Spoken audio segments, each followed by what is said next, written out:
Everyone sort of knows who I am. Born and bred, Blockhouse Bay, Manukau. So I've fished the West Coast pretty much all my life. I guess as I got a bit older, the bigger fish always a big interest for me, and the challenge of catching all these big fish. And back in the mid 90s, there's a lot of commercial guys around, and I knew a couple of them, but we had like 140 odd surface liners working in our zone, in our 200 mile zone around New Zealand. And something really interested me about trying to catch one of these swordfish, and there's bugger all known about them back in those days. So from the mid 90s, I started chasing them out off the west coast here, and a few of my mates ran charter boats up at the Kings, and they were just starting to catch a few too. So recreationally, there wasn't much known about them in those days, and it was all sort of finding out the hard way of catching them. And I used to go down to the wharf down only hung when the fellas are unloading and ask them questions about it all the time. Some of them would give you good information, some of them would give you nothing, and some of them didn't know fuck all, you know, they were just doing it as a job and had no interest in the hunting of the fish either. So gathering up a bit of information, and then we're charging out off the west coast and out to the 1,000 metre line in the middle of the night from now on to the sort of end of June, over the full moon period. So the information I was getting from these guys was you've got to fish 800 metres to 1,000 metres to get these things, is which pretty much where those commercial guys settle their gear in that. And to be fair, it's the pelagic run that runs up our coast every year, from this time of the year, maybe a little bit before if there's lots of them around, but there doesn't seem to be a lot of them around the last few years. Which is just going to vary every year. They're not going to be here every year in big numbers, but they will turn up again. We'll have another run at some stage of big numbers of them again, I'm sure. So yeah, the information I was gathering from them, not really knowing what we were doing, just fishing, and it was all we knew how to catch them was at night. So shallow, the information we had was the swordfish come up at night, especially over the full moon period, and that's where we want to catch them, and you want to have your baits quite shallow. So there was nothing known about this daytime sword fishing at that stage at all. Never even heard about it till sort of early to mid 2000s. And we had a lot of what would you call it, things go wrong with trying to catch these things. We were getting plenty of bites and stuff at times, and we had lost a lot of fish from not really knowing what we were doing, how to present a bait, what sort of bait to use, what size bait was more to the direction. I mean, we were using quite big baits, skippies, and that sort of thing, which was I quickly found out that's the wrong way to fish for them. So yeah, we were drifting around out at the 1,000 metre line in the middle of the night by ourselves, lights over the side, and people used to think we were fucking crazy. What are you doing going out off the west coast in the middle of the night, you know, to the 1,000 metres? No radio coverage at all then, but safety was our paramount. So we only picked the good weather, and some years we were only getting out maybe 3 times a year to make sure we're comfortable with the weather. So anyway, I was lucky enough to catch the first recreational caught swordfish off the west coast here back in the day, and also that big beautiful giant bluefin tuna, which was a bycatch obviously to what we were targeting, but certainly not second place. Ended up being a world record. So yeah, I think for the thing these days with the daytime sword fishing has changed everything, and I think the biggest investment you want to do is invest in some good gear that's not going to fail or break down, or let you down. So I've always used a Tiagra Tiagra 80, but I've gone back to the Telica 50, gone to the new Telica 50 on the Abyss rod. So that's, these have a new improved drag system, which is a lot more drag, more line capacity, not that you really need it. So there's 1,000 metres of 80-pound hollow ace on there, and I run a 75 metre 80-pound top shot. And as different to my marlin rigs, I run a full-length leader. So I use wind-ons on my marlin gear, but on the swordfish I won't use them. I did it in the early days when we started using wind-ons, but went away from it pretty quick. I like to use a full-length leader because I can have all my lights and my weight attached to that without hindering winding it on the line. And I like to have when the line gets to the boat, the leader, I like to be able to get a good wrap and hang on to it. So I'm one of these fellas that just like to try and muscle it on the leader and don't let go if I can help it, because you might not get a chance. If you get it to the boat, you might get it to the boat early, but if you can have a shot at hanging on to it, you might get it then really quick. Otherwise it could be 4 or 5 hours, you know. I've fought them myself for 6.5 hours at a time, you know, real big ones. Anyway, so that's part of that. So you're welcome to come up and have a look how I do my leader. So I run a sinker at the top of the trace that attaches to the clip. So the reason I do that is when I get my bait deployed to the depth of where we want to fish. Hang on, I'll find a picture. It might. So where we want to, this is what we call a scattered layer, eh? So that could be in several different depths, but predominantly we're fishing out on the, say, the 900,000 metre line where the pelagic run of swordfish run up. That's your best chance to get one, is along that depth, and you'll see a scattered layer is what we're looking for, that scattered layer, which can be anywhere between 650 and 450 metres. But there may be several of them, maybe a couple of scattered layers. So when I deploy my bait, get it down on my sacrificial weight, break the sacrificial weight off. So I have that weight down at the top of my line, and that's to keep me in control of where I want my bait to be. So where I go in a drift, I'll move it up and down the water column like this, zigzagging, but I know my sinker will keep it down and into where I want to fish. So the point there is you're in control of where you're fishing, and you don't want to be drifting right off. You want to you want to try and keep that rod straight up and down below you, you know, so you're straight up and down above it, and then you're in control of where you're actually fishing. If you drift right off, you have no idea really the depth that your bait is. So you want to be fishing through that scattered layer, because the swords will be quite often just above it or below it. Sometimes they'll be in the middle, but more often they're just above it or just below it. So that's the way that I fish.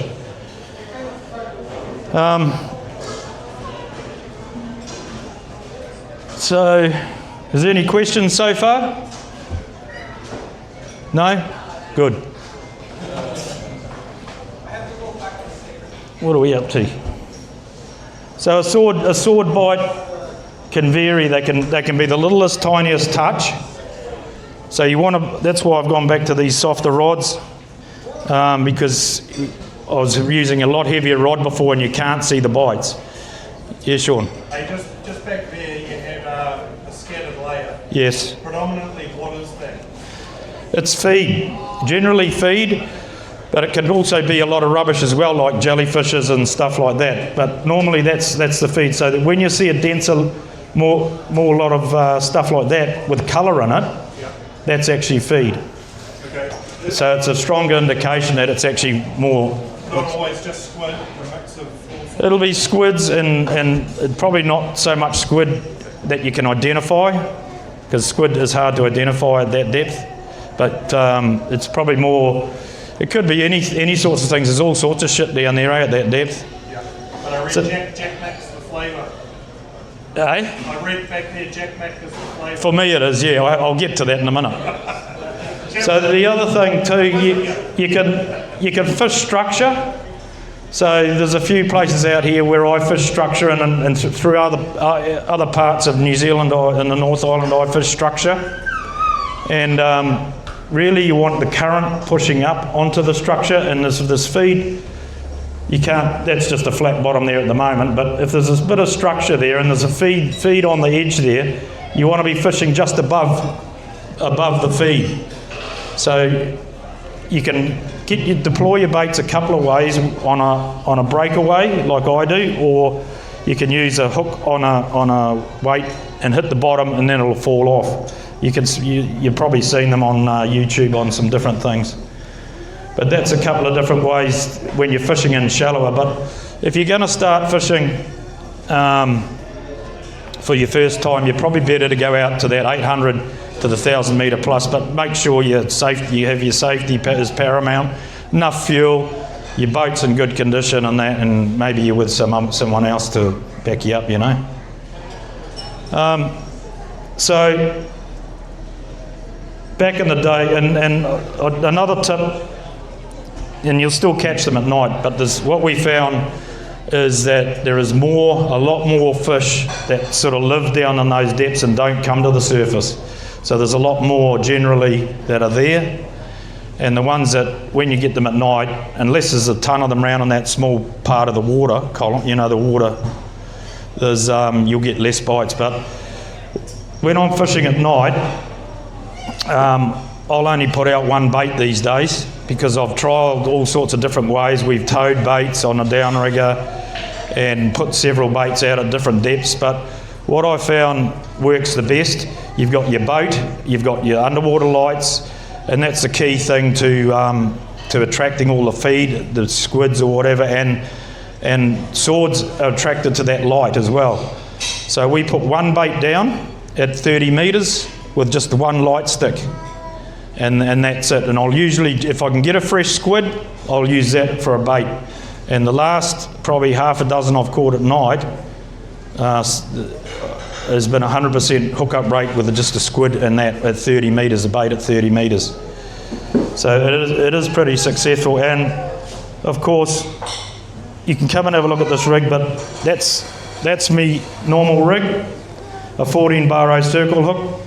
So you want to keep it simple too, you don't want to have too much shit going on. I see people put J hooks and circle hooks on their gear, and I just shake my head at it. What the fuck are you doing, you know? But a circle hook, I learned quite early that the circle hooks, once they're in, they fucking hang on, you know, because a sword has quite a soft mouth. And when they go into the corner of the jaw where they're supposed to, they don't come out. If you will lose them. I still lose them, but it's because the hook's not in properly. But you'll lose them on J hooks too.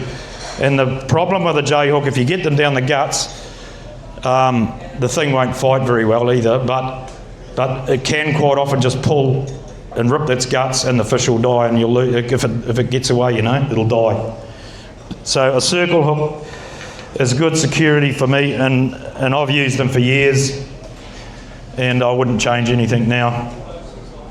So I have 3 lights on my traces for the daytime sword fishing and that weight, as I said. You can come and have a look. So the other small thing is that I learned early, and I've got some baits here that is my go-to baits. You can come and have a look how I rig them. And that's the size of them. So that'll catch a 300 kilo sword. They'll eat that no problem, that one little jack mackerel.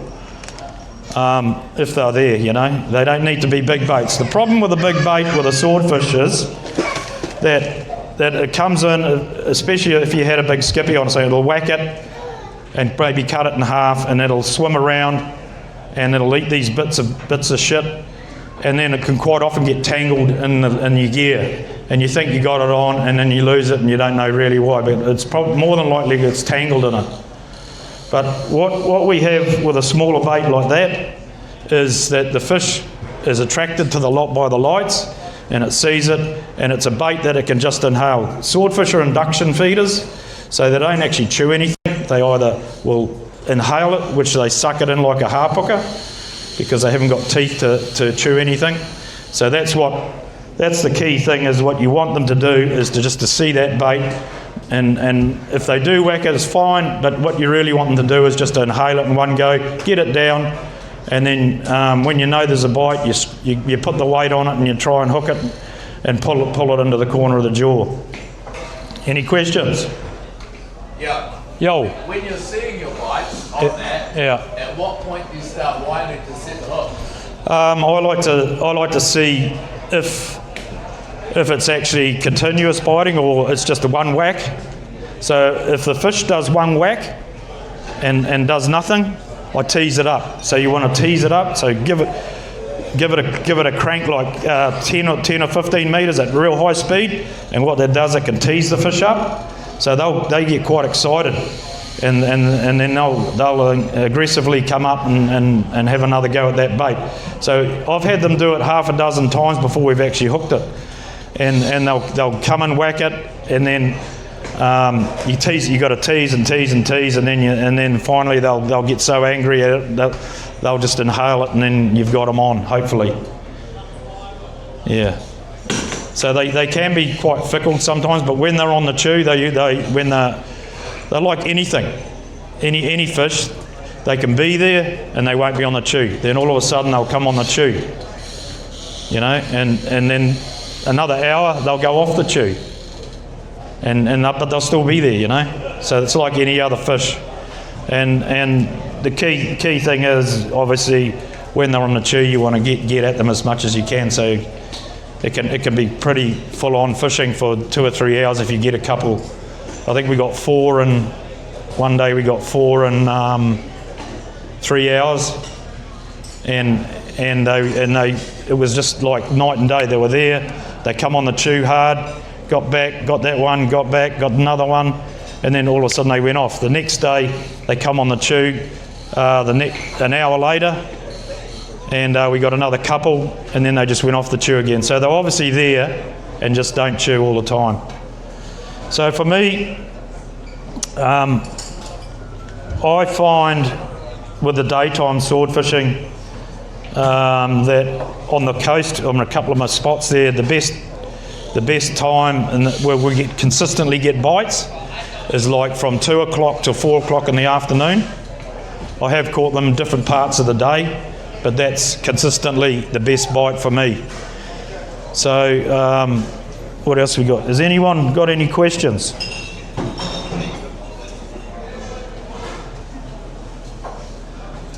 So when you get a bite, sometimes I'll just shoot to the top and your line will go slack. So for my mind, you need to get stuck into cranking and try and catch up with that slack line, because you want to get tight on that fish to make sure that hook's set. So this is the other thing why I like to have that big light and the other lights and the sinker. It creates drag. It creates drag in the water, other than keeping us in the zone where we know we're fishing. So it creates drag, and it pulls that circle hook into the corner of the mouth to start setting the hook. But you really need to get that slack line in if you can, because you haven't got control over it, and the fish has got control over you with all that slack line, and it can end up in a disaster. And it happens. Things happen pretty quick sometimes. So that's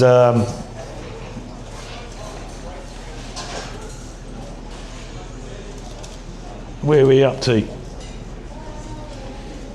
So, this video here, I don't know whether you watch our YouTube channel, but this is Marshall's swordfish record, which we got a few years ago now when he was a junior. And the fish, these critters actually scare me at the boat. Nothing much scares me at all, nothing scares me. But these things fucking scare me. I've seen them hit people and I've had them come really close to me. So I'm really nervous about them being in line in the water next to the boat. And that particular one we got with Zachy and Marshall and myself. We got it within an hour to the boat and slipped the gaffs in, but holy fuck, did it perform after that, eh, Zachy? So you got to err on the side of caution with these things at boat side, because they are friggin' dangerous. Their bills are like ivory, and they're sharp like knives. So the edge of it, and that weight of that thing swinging around like that is a lot of weight, and it can do some serious damage to a person, especially if it cracked you in the head. So yeah, is there anyone else got any questions? So from now on, really, for the next maybe 2 months, the swords should be there in force. But my feeling this year is we're not going to have a good season, like we did probably 10 or 15 years ago, and then we had three or four good years over that period. But they'll come back, and we'll have another run of them. It's just the water makeup, the bait that they like to live in. It can concentrate them into areas sometimes, and you'll get a heap of them like we did in I think it was around 2015 and they were just stacked up off the Manukau. But the key thing is getting your baits down there presented well, and at night, if you're going to stay out overnight, make sure you've got all the safety gear and you're all well prepared. There's nothing like catching a big sword at night. I've caught quite a few, and it's a real challenge because you can't see what's going on at the dark, and you can't see land, and it's pretty dark. But there's lots of shit can go wrong, but it's all part of the challenge for me, and it always has been. So yeah, fish your bait shallow at night, and then the daytime thing is all that deep water stuff. But now's the time, and that pelagic run will be coming up the coast, and we should be getting under them. Any questions? So you mentioned about the full moon earlier. Yeah. Don't waste your time outside of that full moon period, or? What we used to believe in was the best fishing, and it certainly is for the surface liners, tuna wise, and for swords for the shallow water fishing. I don't think it makes too much difference whether it's a new moon or a full moon for the deep water stuff. But the other thing which is quite important, which I've learned over the years, swords really like a bit of current. So a bit of tide. Every time I've had some really good sword fishing, and we've had lots of action, there's been a lot of current and birds. So the other key thing that I've found over the years is that when we have good sword fishing out of, say, the 800,000 metre mark, there's always heaps of birds, albatrosses, and of the likes and stuff going on. Not necessarily surface stuff, but it is nice to see that out there. But definitely when the birds are there, especially the albatrosses, it's a good spot for fishing for the swords. I've always found that. But when there's no bird life around, it's shit bites. There might be the odd one there, but it's just not consistent, eh? So it's a key thing, a key indicator to note that if there's lots of bird life around, and especially albatrosses, I've found it should be reasonably good sword fishing, especially from this time of year. They seem to like, once it gets quite cold, the water like down to 16 degrees or 17 degrees, the sword fishing seems to go off. So, but you know, we've got the southern bluefin fishery is coming back quite strong. So I mean, we did a few trips out here last year. We saw heaps of the fucking things. So it's another fishery that you can be engaged in is over the winter period too. But you need to. It's key to get that weather right, eh? Very key, because it can be quite horrible over the winter and fucking cold. Well, that's what you mentioned, Pete, too. Like your ideal night time. You talk about winter. Yeah. 2 to 4 p.m. You're out at 1,000. Yeah. Fish at 4. Prepared for the night. Prepared. You got to be prepared. Yeah. We've had to do that several times where we fought fish into well after dark, you know, to 10 o'clock at night, and that. And I just I won't cross the bar in my big boat.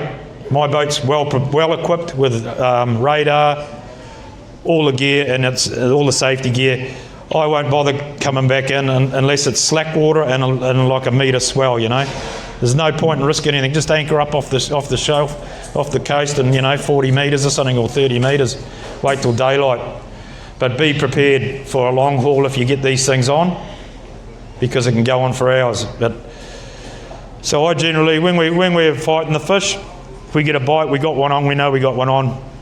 If it comes to the top, I'll put it up to strike. I'll make sure the angler's on strike, and then we won't fight above that button until later on the fight. And if I know it's hooked really well, if I've had it on the leader and can see where it's hooked, then I have no problem putting it right up to sunset. But until then, I just like to keep it at strike. And the other key thing, when you're fighting swords, you see these people fighting them straight up and down. They'll stay there for hours. You don't want to do that. Fighting a fish up and down is just, the fish is just doing this away from you, okay? So if that fish is doing that, just drive off. Put it in gear, tick off, and just drive off. You might lose quite a bit of line, but you get the angle on that fish, it'll make him react, and it'll make him come to the top or change his behaviour, especially if they're gone back down to that 200 to 300 metre mark. So you can prolong a fight as long as you want if it's straight up and down like that, and you're just going to gain a little bit of line, or it'll just take it back. You just got to try something a little bit different. But what I find is if they're straight up and down and they won't budge for 5 minutes, I just drive off.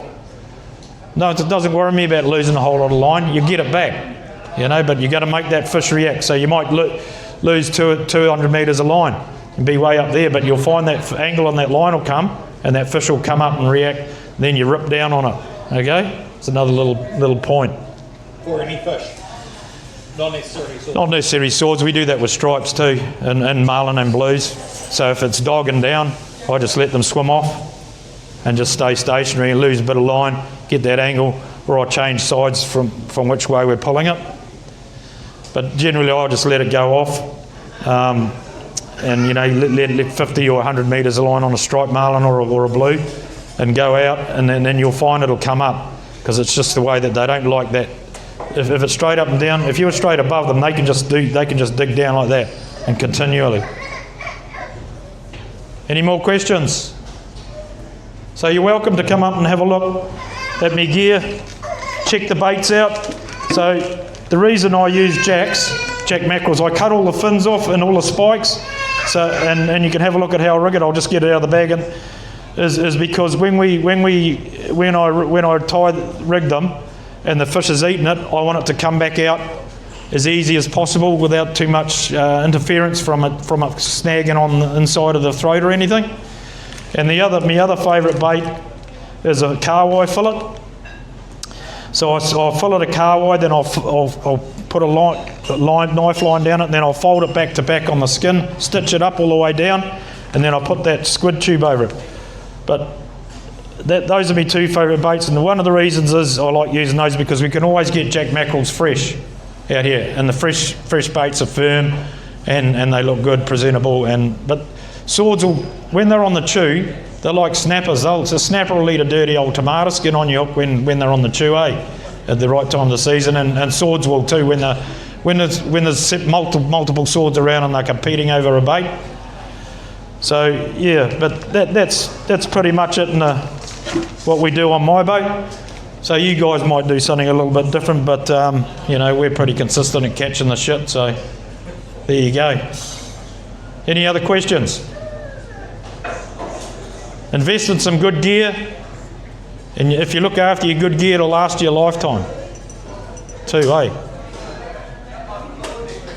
Anything else? You're welcome to come up and have a look at the gear, eh? How my trace is rigged, and the baits, which might help you get you started anyway. Sweet.